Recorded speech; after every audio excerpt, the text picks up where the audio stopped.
Hi everybody, it's Jim here with Catch Feeder. Just another quick tip. We've been talking about these T-Dollies here. These T-Dollies are being delivered right now in very large quantity here at Catch, and these will end up going all over the country. Need to just set a few things straight. Don't be afraid of these. These are no different than any other dolly we have in the system. These are called telescoping dollies, or T-Dolly for short, because this beam right here will retract once the truck reaches a certain speed limit. I believe it's around 40-45 miles an hour. And it will shrink the distance between your lead trailer and your rear trailer. It could be used in triples, it could be used with double longs. Any combination, you could use a T-Dolly. When you're done with it, and you're gonna bobtail with it, make sure you put the handles together, and there's a nest right here. Go ahead and put it in the nest that you'll find right here. The fifth wheel. The fifth wheel has no grease on it. They get delivered that way, as well as conventional dollies. You don't have to put grease on them because they have a coating on there.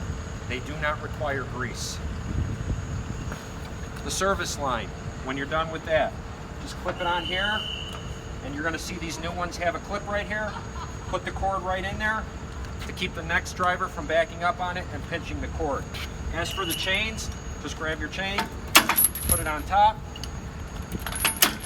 and you're good to go. And just go ahead and put the light cord right there, and you're good. If you're gonna bobtail with this, put the chains on, put the cord on like normal. Make sure there is no air left in the dolly. It's no different than any other dolly. When you're bobtailing, you don't want any air left in the tank. If there's air left in the tank and it reaches a certain speed, this can close on you while you're on the bobtail, and this thing will start fishing around all over. Make sure you have no air in the dolly. Other than that, it's a regular dolly, just like any other dolly we have in the system. If you happen to see a flashing yellow light here, don't worry about it.